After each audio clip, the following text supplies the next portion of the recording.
नमस्कार, मैं विजय कुमार। आज काफ़ी दिनों बाद ये वीडियो बन रही है। आज से अब डेली बनेगी वीडियो।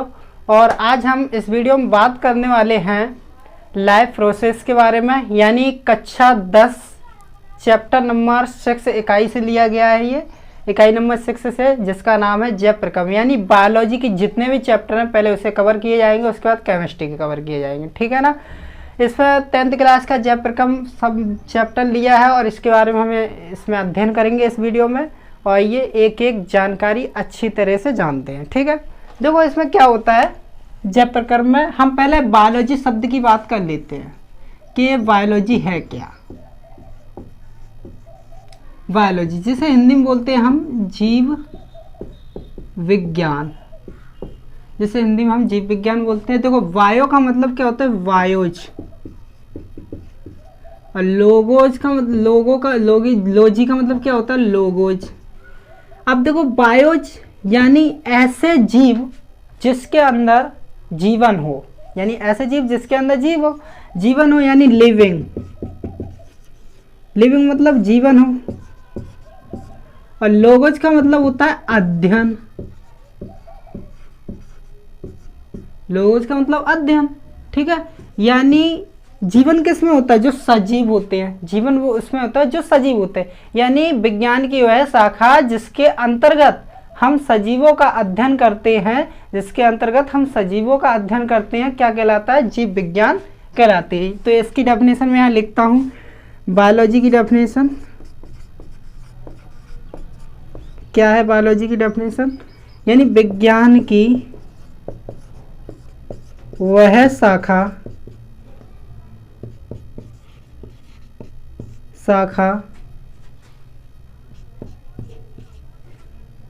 जिसके अंतर्गत हम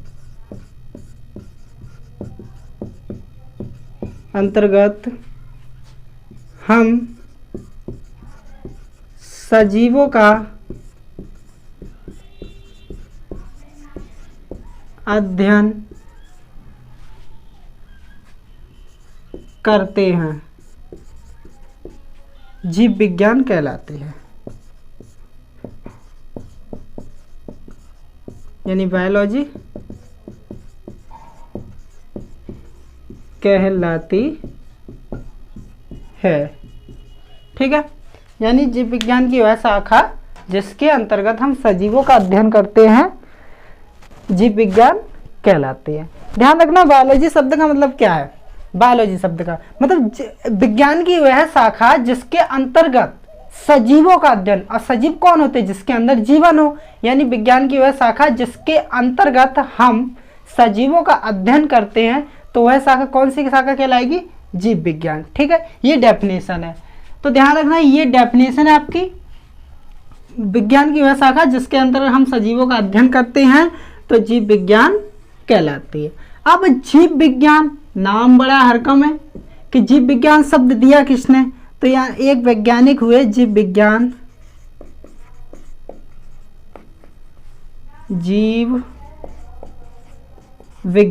ये शब्द दिया किसने, कौन से वो वैज्ञानिक थे, तो ध्यान रखना वो वैज्ञानिक थे लेमार्क और ट्रीवीरेनस। लेमार्क और ट्रीवीरेनस, मैं मार्क का दूसरा ले लूँ। ठीक है, ये जीव विज्ञान का शब्द दिया था। लेमार्क और ट्रीवीरेनस ने क्या दिया था, जीव विज्ञान शब्द दिया था।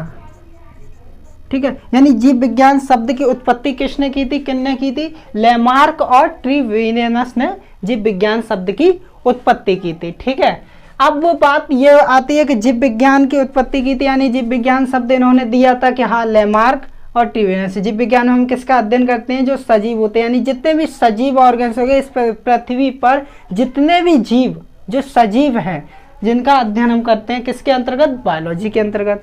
ठीक है, अब बायोलॉजी शब्द दिया किसने, लेमार्क और ट्रीवीरेनस। ठीक है, अब इसके बाद हम बात करते हैं, अगर बायोलॉजी शब्द दिया तो बायोलॉजी के जनक की बात करते हैं, यानी जीव विज्ञान के जनक कौन है, जीव विज्ञान के जनक कौन है। हम किसकी बात करने वाले हैं, जनक की। तो ध्यान रखना जीव विज्ञान के जनक कौन है, अरस्तु। अरस्तु, इंग्लिश में इन्हें बोलते हैं एरिस्टोटल। अब जीव विज्ञान के जनक कौन? अरस्तु, एरिस्टोटल। अब जीव विज्ञान की शाखा भी होती है, तो जीव विज्ञान की मुख्य दो शाखा होती है। पहली शाखा होती है जंतु विज्ञान, जंतु विज्ञान जिसे हम बोलते हैं जूलॉजी। ठीक है, जूलॉजी, जिसके अंतर्गत हम क्या करते हैं? जंतुओं का अध्ययन। मतलब विज्ञान की वह शाखा, अगर इसकी डेफिनेशन लिखें तो क्या लिखेंगे? विज्ञान की वह शाखा जिसके अंतर्गत हम जंतुओं का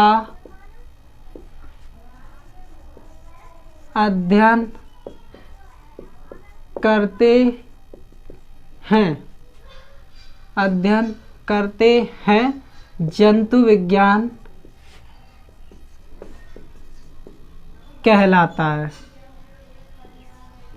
जंतु विज्ञान कहलाता है। ठीक है, विज्ञान की वह शाखा जिसके अंतर्गत हम जंतुओं का अध्ययन करते हैं, जंतु विज्ञान कहलाता है। तो ध्यान रखें, जंतु विज्ञान क्या होता है? जैसे कि जीव जंतु, अब जंतु विज्ञान में हम भी आते हैं, आप भी आते हैं, हम सभी किस में आते हैं? जंतु विज्ञान में आते हैं। यानी शेर हुआ, चीता हुआ, गाय हुए, भैंस हुए, क्या हुए? सभी जंतुएं हुए, हम भी क्या है? जंतु।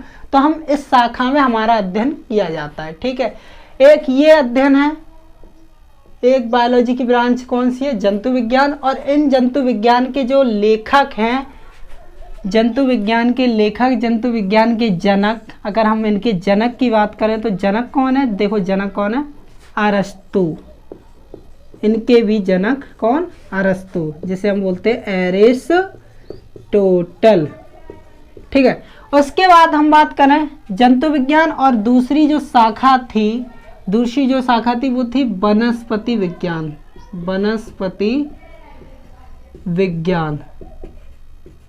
वनस्पति विज्ञान को इंग्लिश में बोलते हैं बॉटनी। अब बॉटनी में क्या होता है? विज्ञान की वह शाखा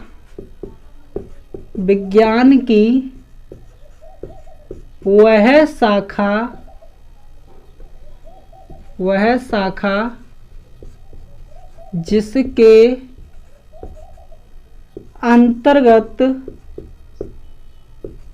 अंतर्गत पादपों का, यानी पेड़ पौधे, ठीक है, पेड़ पौधे,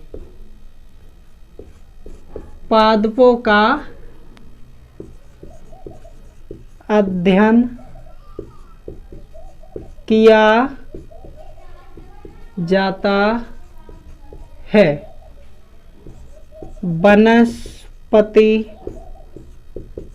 विज्ञान कहलाते हैं। ठीक है, मतलब विज्ञान की वह शाखा जिसके अंतर्गत पादपों यानी पेड़ पौधों का अध्ययन करते हैं, अध्ययन किया जाता है, तो वो कौन से विज्ञान कहलाती है? वनस्पति विज्ञान। यानी वनस्पति विज्ञान का क्या मतलब है? जिसमें हम केवल किसका अध्ययन करते हैं? पेड़ पौधे। ध्यान रखना, वनस्पति विज्ञान, यानी इस जीव विज्ञान की दूसरी शाखा क्या है? वनस्पति विज्ञान। और वनस्पति विज्ञान में हम किसका अध्ययन करते हैं? ओनली केवल पेड़ पौधों का, पादपों का, शैवाल्स जो होते हैं उसमें पेड़ पौधे जो होते हैं उनका हम अध्ययन करते हैं किसमें? वनस्पति में। ठीक है, इनके जो लेखक थे, इनके जो जनक थे, इनके जनक की बात कर लें, इनके जो जनक थे थियोफ्रेस्टस, ये जनक थे। ठीक है, थियोफ्रेस्टस जनक थे। यानी अब हमने क्या देखा है यहाँ पर? हमने ये देखा कि बायोलॉजी शब्द किसने दिया था? बायोलॉजी शब्द दिया था लेमार्क और ट्रिवेरियनस ने। बायोलॉजी के जो जनक थे वो कौन थे? अरस्तु थे। बायोलॉजी की दो ब्रांच होती है, एक जंतु विज्ञान और एक वनस्पति विज्ञान। जंतु विज्ञान में हम किसका अध्ययन करते हैं? ओनली हम जंतुओं का अध्ययन करते हैं, जिसमें जीव जंतु सभी आते हैं। और वनस्पति में हम किसका अध्ययन करते हैं? ओनली पादपों का अध्ययन करते हैं, जिसमें पादप वगैरह आते हैं। और जंतु विज्ञान की जो लेखक है वो कौन है? अरस्तु। और वनस्पति विज्ञान के लेखक कौन है? थियोफ्रेस्टस। यानी आज हमने ये देखा है कि ये सारी बातें क्या है? जीव विज्ञान की कितनी ब्रांच है? 2 ब्रांच है, वनस्पति विज्ञान और जंतु विज्ञान। और जीव विज्ञान के लेखक कौन है? अरस्तु हैं, ठीक है ना। और जीव विज्ञान शब्द दिया किसने है? लेमार्क और ट्रिवेलियस ने। और ये जो जीव विज्ञान की जो शाखाएं हैं, जंतु विज्ञान, वनस्पति विज्ञान, उनकी हैं ये डेफिनेशन। वनस्पति की डेफिनेशन है ये, जंतु विज्ञान की डेफिनेशन है, जिसके अंतर्गत हम किसका अध्ययन करते हैं? जंतुओं का। और पादपों में हम पेड़ पौधों का अध्ययन करते हैं, तो ये वनस्पति विज्ञान कहलाती है। जीव विज्ञान की परिभाषा ये है, ठीक है। आप चाहें तो इसका फोटो ले सकते हैं।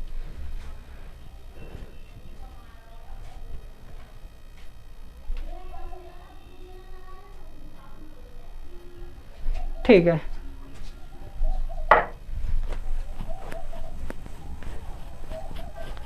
अब हम बात करने वाले हैं, हमने ये तो जान लिया कि जीव विज्ञान क्या होता है, जीव विज्ञान शब्द किसने दिया था ये भी जान लिया, हमने ये सब जान लिया। लेकिन हम लाइफ प्रोसेस की बात कर रहे हैं। किसकी बात कर रहे हैं? लाइफ प्रोसेस की, यानी जैव प्रक्रम की बात कर रहे हैं। तो जैव प्रक्रम में हम पढ़ने वाले क्या है? अब बात आती है इकाई नंबर 6 की, जो थी आपकी, यानी जैव प्रक्रम की बात करने वाले हैं हम।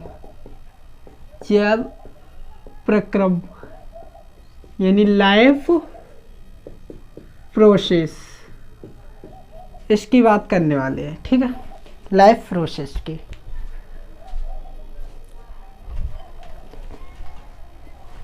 देखो लाइफ प्रोसेस क्या होते हैं, हम और ये मार्कर, यानी मैं और इस मार्कर में क्या अंतर है? क्या मार्कर सजीव है? नहीं है। यानी हम सजीव हैं तो हमें जीने के लिए हमें क्या क्या करना पड़ता है? श्वसन भी करना पड़ता है, रेस्पिरेशन भी करना पड़ता है, एक्सक्रीशन भी करना पड़ता है, ग्रोथ भी करना पड़ता है। यानी हमें जीने के लिए कई प्रक्रियाओं से गुजरना पड़ता है। यानी उन सारी प्रक्रियाओं का जो हमारे शरीर में प्रोसेस चल रहा है, उसी प्रोसेस को हम क्या बोलते हैं? Life process. यानी इसमें हम क्या लिखेंगे डेफिनेशन? वे सभी क्रियाएं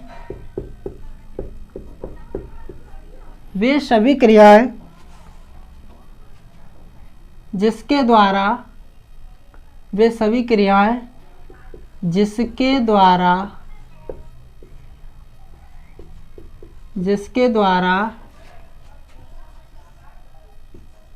द्वारा जीवों का अनुरक्षण होता है, जैव प्रक्रम कहलाता है, ठीक है। यानी वे सभी क्रियाएं जिसके द्वारा जीवों का अनुरक्षण होता है, यानी जीवन चलता है, अनुरक्षण होता है। अनुरक्षण जैसे कि हमें जीने के लिए क्या चाहिए? श्वसन जरूरी है ना, हमें जीने के लिए श्वसन जरूरी है, पाचन जरूरी है, एक्सक्रीशन उत्सर्जन भी जरूरी है, वृद्धि करना भी जरूरी है, गति करना भी जरूरी है। यानी हमें जीने के लिए सारी क्रियाएं संपन्न करना जरूरी है। जैसे कि हमें जीने के लिए लाइफ प्रोसेस में क्या क्या उदाहरण, देखो बताता हूँ मैं। लाइफ प्रोसेस में उदाहरण क्या है? लाइफ प्रोसेस, हमें जीने के लिए क्या हमें न्यूट्रिशन की आवश्यकता पड़ती है? भाई पड़ती है ना। हमें जीने के लिए खाना जरूरी है, और खाने से हमें क्या मिलती है? ऊर्जा। और ऊर्जा जब तक नहीं मिलेगी तब तक हम ना लिख पाएंगे, ना पढ़ पाएंगे, ना बोल पाएंगे, ना चल पाएंगे, ना कुछ क्रियाएं कर ही नहीं पाएंगे। तो हमें न्यूट्रिशन बहुत जरूरी है। यानी लाइफ प्रोसेस का एक उदाहरण क्या है? पोषण हमारे लिए बहुत इम्पोर्टेंट है। दूसरा, क्या हमें जीने के लिए रेस्पिरेशन की आवश्यकता है? बिल्कुल है, हमें जीने के लिए रेस्पिरेशन की आवश्यकता है। यानी हमें सांस लेना बहुत जरूरी है, सांस नहीं लेंगे तो हम मर ही जाएंगे, ठीक है। तो रेस्पिरेशन क्या होता है? श्वसन। क्या हमें जीने के लिए ट्रांसपोर्शन की आवश्यकता है, यानी परिसंचरण, यानी हमारे रक्त का संचरण होना भी जरूरी है, एक जगह से दूसरी जगह का बहना भी जरूरी है। ट्रांसपोर्शन, हमारे शरीर में रक्त का बहाव भी जरूरी है, एक स्थान से दूसरे स्थान तक, ठीक है।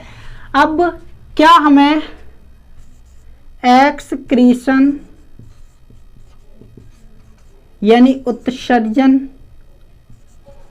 ये भी जरूरी है। यानी हमारे अंदर जो भी वेस्ट पदार्थ बनेंगे, जो हानिकारक पदार्थ बनेंगे, उनका निकलना भी अति आवश्यक है। यानी हमारे लिए उत्सर्जन भी बहुत ज़्यादा इम्पोर्टेंट है। ठीक है, उसके बाद क्या हमको ग्रोथ करना आवश्यक है या नहीं? ग्रोथ एंड डेवलपमेंट,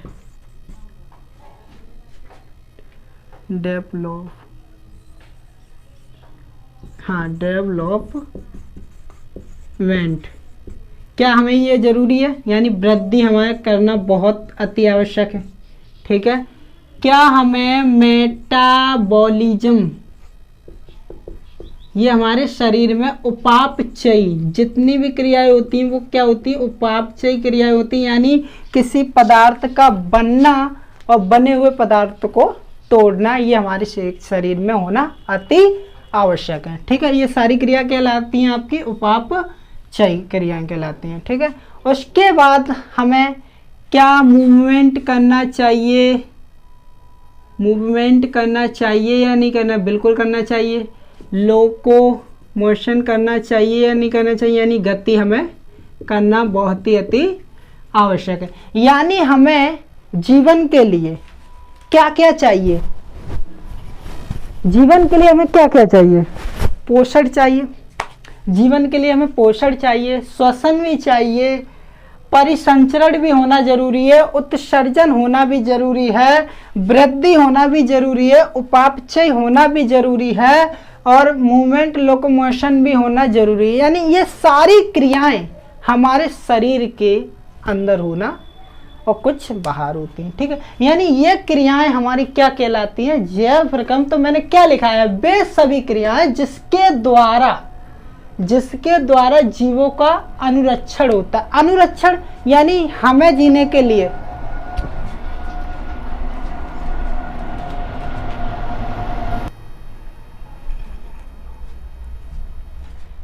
यानी हमें जीने के लिए ये सारी क्रियाएं करना बहुत जरूरी है। कुछ क्रियाएं अपने आप यानी शरीर के अंदर हो रही है, जैसे कि पोषण। हम पोषण को कहाँ से लेते हैं? बाहर से मुख में लेते हैं, फिर अंदर जाकर इसी पोषण का क्या होता है? क्रियाएं होती हैं, पाचन होना, फिर इस पोषण को कोशिकाओं तक पहुंचाना, अवशोषण करना, ये सारी क्रियाएं क्या होती है? शरीर के अंदर। यानी पोषण भी होना भी जरूरी है, श्वसन भी होना भी जरूरी है, परिसंचरण भी जरूरी है, उत्सर्जन भी जरूरी है। ठीक है ना, और ग्रोथ भी जरूरी है, मेटाबॉलिज्म यानी जितनी भी सारी क्रियाएं हो रही हैं उनका टूटना और टूटे हुए से बनना, ये दोनों ही जरूरी है। ठीक है, और गति भी होना जरूरी है। तो लाइफ प्रोसेस की ये सारी प्रक्रियाएं हैं और ये सारी प्रक्रियाएं हमारे क्या कहलाती हैं? जैव प्रक्रम, लाइफ प्रोसेस। ठीक है, ओके, इसका आप फोटो ले सकते हैं।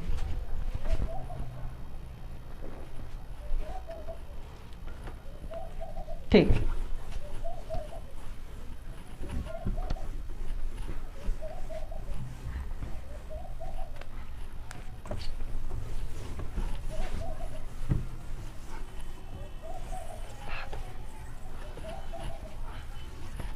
देखो, क्या हमें ऊर्जा की आवश्यकता है? बिल्कुल है, क्योंकि ऊर्जा के बिना ना ही मैं बोल पाऊंगा, ना ही चल पाऊंगा और ना ही कुछ कार्य कर पाऊंगा। यानी कोई कार्य करूंगा तो उसके लिए हमें क्या चाहिए? ऊर्जा। और हमें ऊर्जा कहाँ से मिलेगी? हमारे शरीर को ऊर्जा कहाँ से मिलेगी?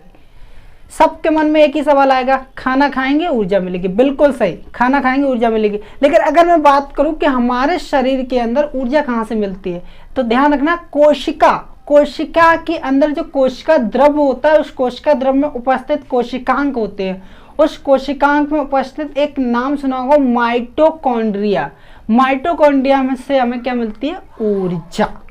अब ऊर्जा ये भी जरूरी है, ये भी जरूरी। जब 9th क्लास में देखा होगा तो माइटोकॉन्ड्रिया नाम का एक अंगक होता है जिसके अंदर से हमें क्या मिलती है? ऊर्जा मिलती है। ठीक है, तो यानी हमें जीने के लिए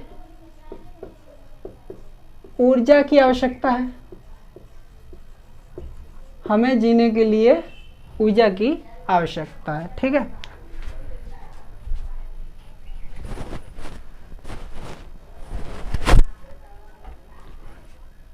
अब देखो, मान लो हमारे घर में हमारी माता जी जो होती है, मम्मी होती है, वो क्या देती है, खाना देती है। यानी हमें क्या दिया, उन्होंने रोटी दी। और रोटी में क्या होता है, स्टार्च। ठीक है, और रोटी में क्या मिला, स्टार्च मिला। और स्टार्च जो होता है वो बना होता है 280 ग्लूकोज के अणुओं से बना होता है। एक एक पॉइंट ध्यान से समझना, जो स्टार्च है वो कितने ग्लूकोज से बना होता है, 280 ग्लूकोज के अणु से। अब 280 ग्लूकोज के अणु यानी एक अणु, एक अणु क्या, एक अणु का मतलब होता है, सॉरी, एक अणु का मतलब होता है C6H12O6। ये क्या है आपका, एक अणु। तो ऐसे ही एक एक करके अणु मिलकर कितने अणु मिले, 280। और 280 अणु मिलकर किसका निर्माण कर रहे हैं, स्टार्च का। अब यही स्टार्च जो हम रोटियां खाते हैं, यही स्टार्च यानी यही रोटी हमारे अंदर पचती है। यानी इनका क्या किया जाता है, पाचन किया जाता है।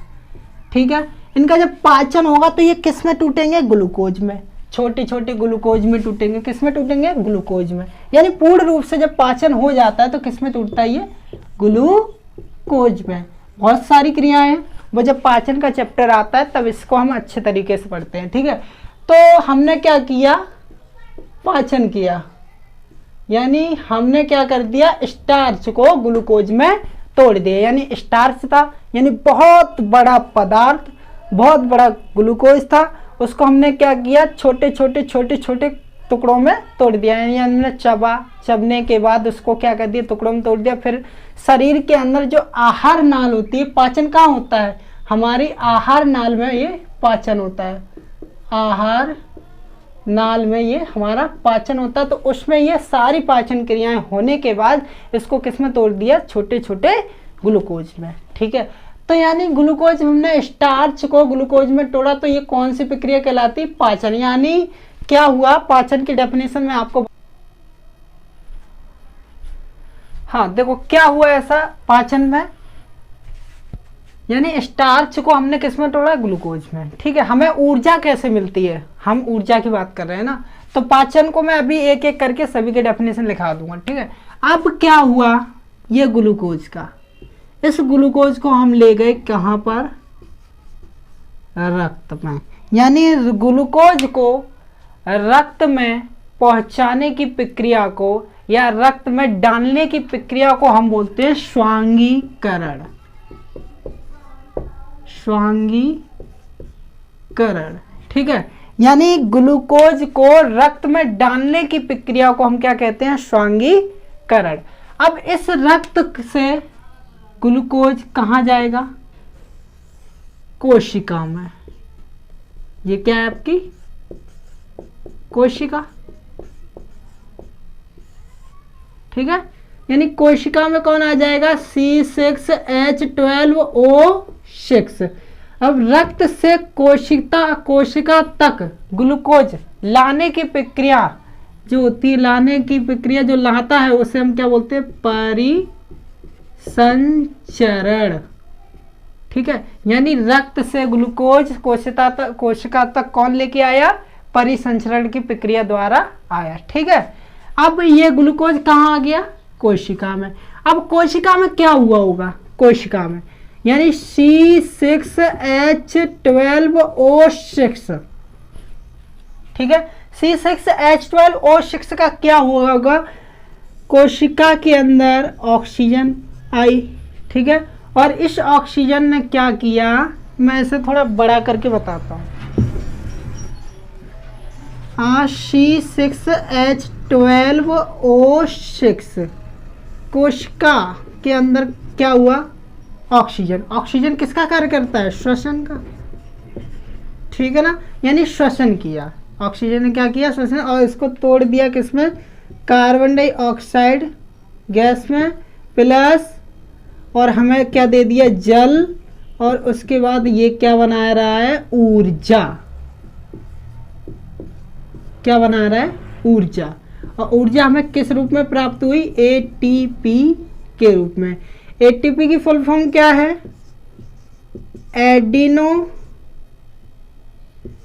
Adenosine triphosphate. ठीक है, यानी हमने क्या किया? ग्लूकोज को तोड़ा, ठीक है, हमें क्या मिली? ऊर्जा, और उस ऊर्जा को हमने किस रूप में रखा? एटीपी की ऊर्जा। अब इस एटीपी का हम यूज करेंगे बोलने के लिए, दौड़ने के लिए, पढ़ने के लिए, लिखने के लिए, कोई भी कार्य करेंगे तब भी यूज करेंगे किसकी? ऊर्जा का। ऊर्जा को हमने किस रूप में संचित किया है? एटीपी के रूप में। यानी हमें ऊर्जा कैसे मिली? हमने स्टार्च लिया, उस स्टार्च का क्या हुआ? पाचन होने के बाद हमें क्या मिला? ग्लूकोज। अब ग्लूकोज आहार नाल से कौन लेके गया? रक्त। यानी ग्लूकोज को रक्त में डालने की प्रक्रिया को हमने क्या कहा? स्वांगीकरण। अब रक्त से ग्लूकोज कहाँ गया? कोशिका के अंदर। कोशिका के अंदर, यानी रक्त से ग्लूकोज अगर कोशिका के अंदर गया तो इस प्रक्रिया को हमने क्या कहा? परिसंचरण। ठीक है, अब कोशिका में क्या हुआ? ऑक्सीजन की उपस्थिति में कोशिका ने कार्बन डाइऑक्साइड गैस बनाई, और ये जल तो बन ही रहा है, और उसके साथ हमें क्या मिल गई?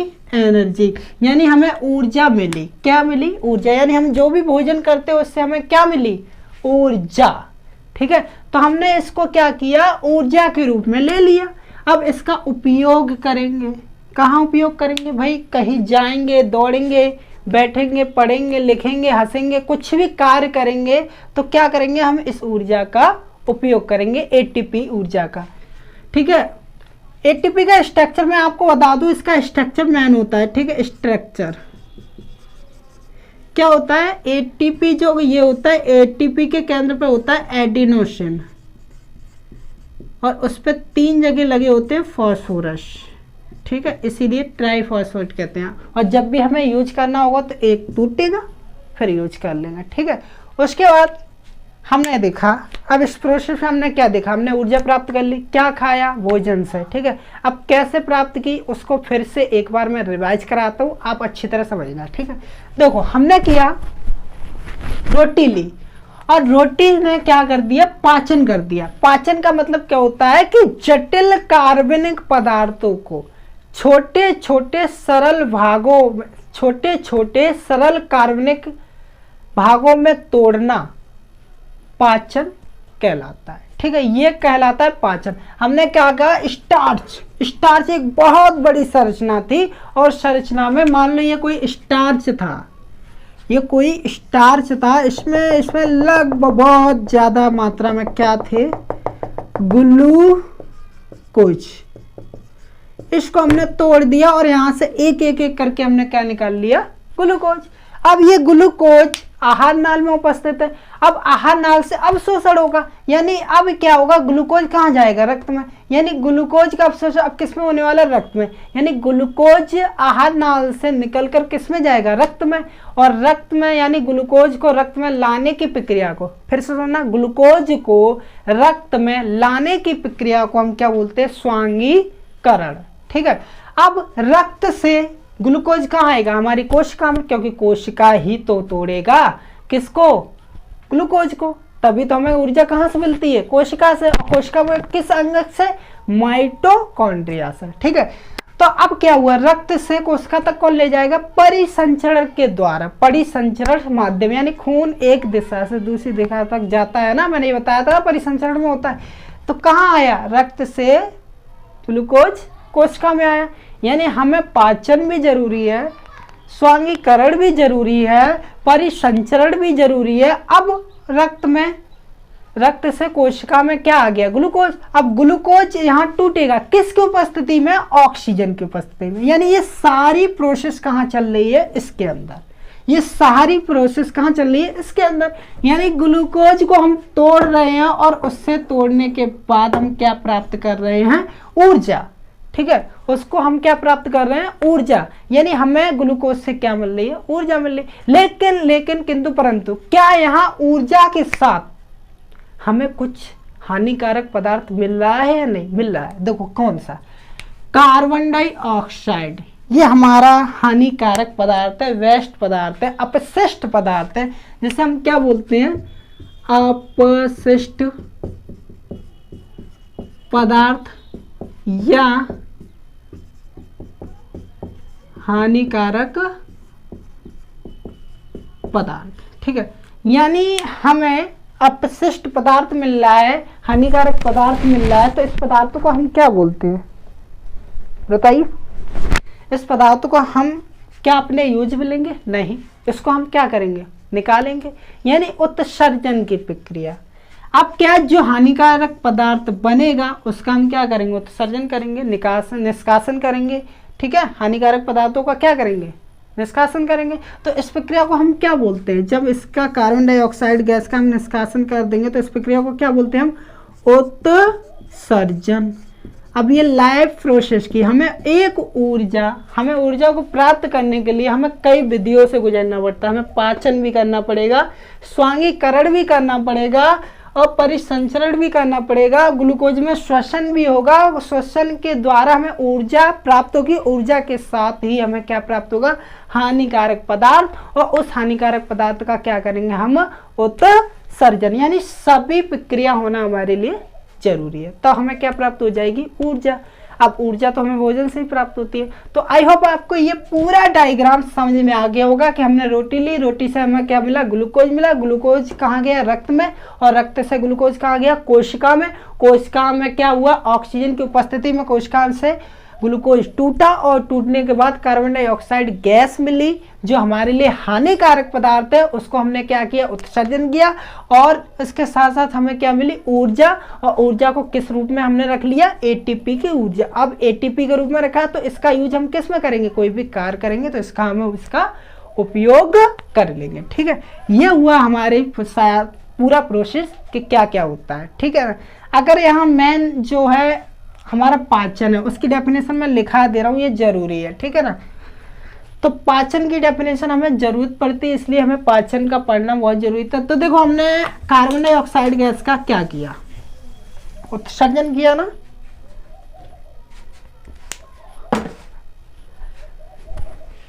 देखो हम पाचन की बात करते हैं। अभी हमने पाचन पढ़ लिया है, इंग्लिश में से बोलते हैं डाइजेशन। ठीक है, क्या है, जटिल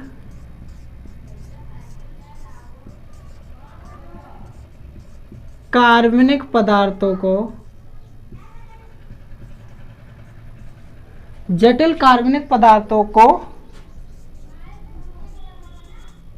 छोटे छोटे सरल कार्बनिक पदार्थों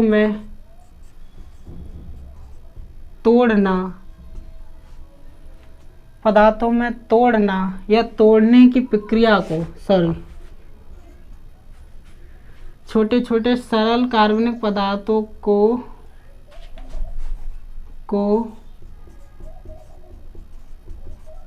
तोड़ने की प्रक्रिया को, प्रक्रिया गलत होगा, प्रक्रिया को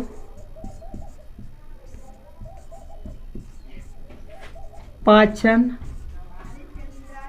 कहते हैं। ठीक है ना, यानी जटिल कार्बनिक पदार्थों को, छोटे छोटे सरल कार्बनिक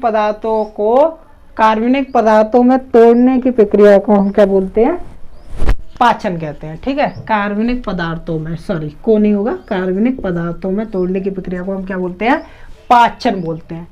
आई होप आपको ये पूरा डायग्राम समझ में आ गया होगा, पूरी स्लाइड समझ में आ गई होगी, क्योंकि हमें ऊर्जा कैसे प्राप्त होती है वो जानना हमारे लिए बहुत ज़रूरी थी। हम पहले स्टार्च के रूप में रोटियां वगैरह लेते हैं तो उससे हमें क्या बोलते हैं, ग्लूकोज, और ग्लूकोज आहार नाल से कहाँ जाएगा, रक्त में, और रक्त से सीधे कहाँ जाएगा, ठीक है ना, कोशिका में, और कोशिका में क्या होगा, ऑक्सीजन की उपस्थिति में ग्लूकोज को तोड़ दिया जाएगा, और तोड़ने के बाद हमें क्या प्राप्त होगी, ऊर्जा, और वो ऊर्जा किस रूप में होगी, एटीपी के रूप में, जिसकी फुल फॉर्म है एडिनोसिन ट्राइफॉस्फेट। ठीक है, आप इसका फोटो ले सकते हैं।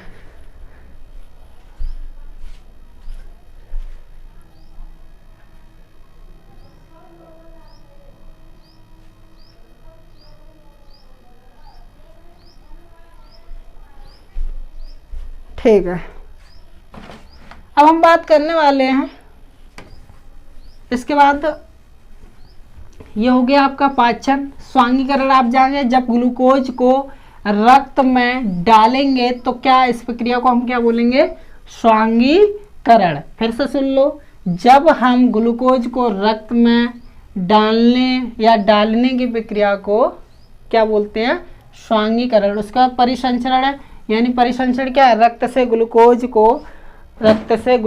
को कोशिका में डालने की प्रक्रिया को हम क्या बोलते हैं, परिसंचरण। ठीक है, इसके बाद हमारा आता है जो इस टॉपिक का पहला टॉपिक है, वो है पोषण।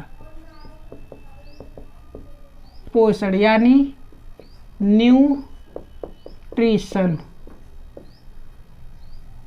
ठीक है, पोषण क्या होता है, हर जीव या जंतु या आप या हम सभी लोग जीने के लिए हमें क्या जरूरी है, न्यूट्रिशन जरूरी है, यानी भोजन खाना हमारे लिए जरूरी है, और उस भोजन का उपयोग होना भी जरूरी है ना। तो ये सारी प्रक्रिया क्या कहलाती है, पोषण कहलाती। अब ये होता क्या है, देखो इसकी डेफिनेशन से, जैसे मान लो हमने क्या किया, कोई भोजन खाया और उस भोजन का हमने उपयोग किया, किसके लिए, ऊर्जा प्राप्त करने के लिए। ये तो सारी प्रक्रिया क्या कहलाती है, पोषण कहलाती है। बहुत सरल परिभाषा है, देखो क्या है,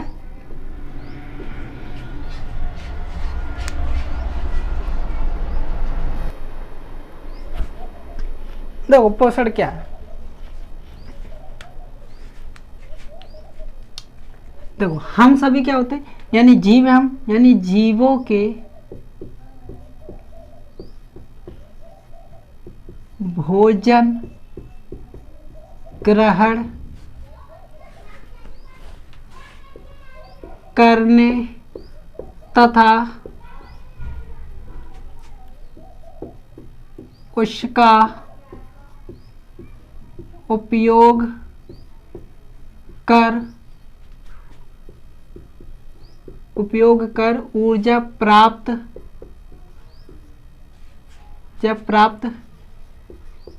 करने की प्रक्रिया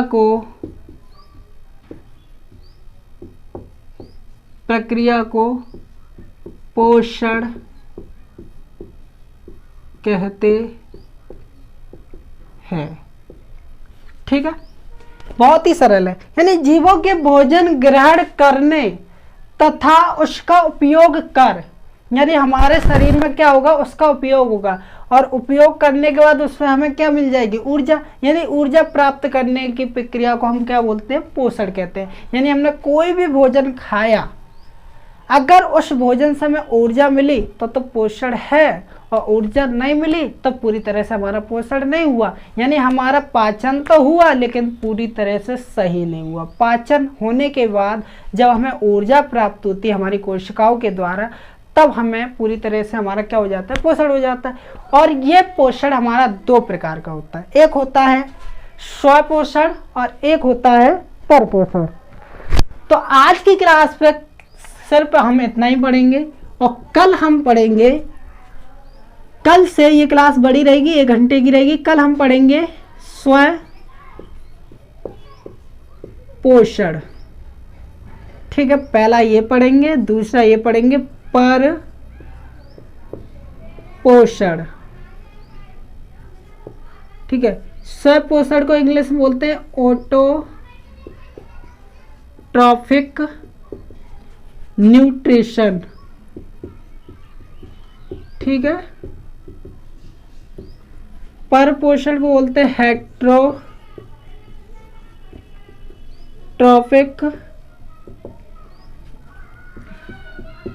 न्यूट्रिशन।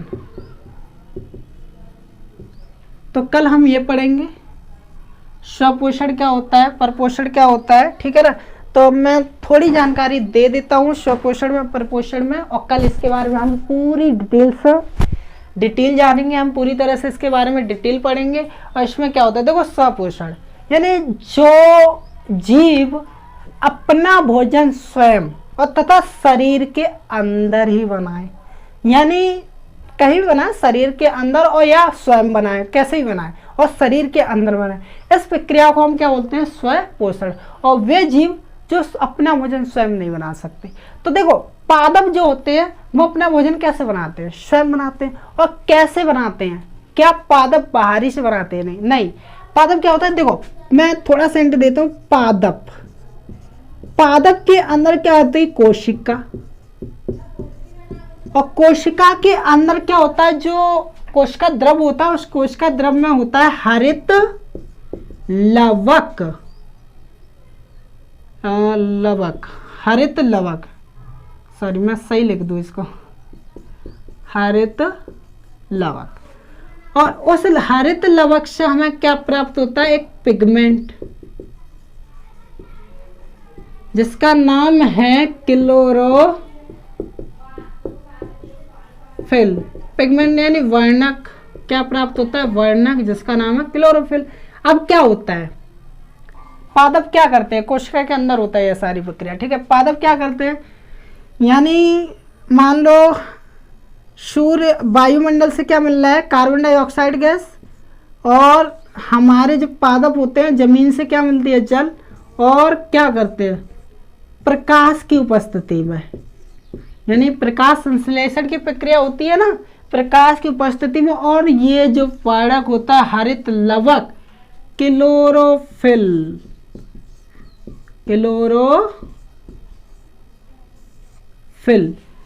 इसकी उपस्थिति में एक किसका निर्माण कर देते हैं, ग्लूकोज का, ठीक है। प्लस ऑक्सीजन दे देते हैं और साथ में कुछ मात्रा में जल। अब ये होता कैसे है, देखो यहाँ ले लेते हैं 6 कार्बन डाइऑक्साइड गैस और 12 हम ले लेते हैं जल। अब यहाँ पे देखो ये बैलेंसी में कर देता हूँ, ठीक है। ये 6 हो गया।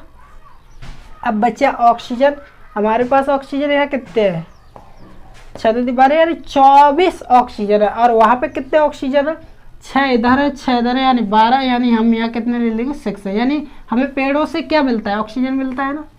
तो कल हम इसी के बारे में डिटेल से पढ़ेंगे, ठीक है ना। तो कल स्वपोषण क्या होता है, परपोषण क्या होता है, उसके बारे में हम पूरा पढ़ेंगे। तो कल इसके बारे में हम पूरा पढ़ने वाले हैं। आज के लिए इतना ही काफ़ी। और अगर आपको वीडियो अच्छी लगी या समझ में आए तो आप कमेंट में ज़रूर बताना। मैं ये नहीं कह रहा हूँ आप मेरे चैनल को सब्सक्राइब करें, पहले पढ़ें, अगर वीडियो समझ में आती तभी सब्सक्राइब करें, तभी लाइक करें, ठीक है। अगर कोई प्रॉब्लम दिखती है तो कमेंट में ज़रूर बताएं, ठीक है। Okay bye.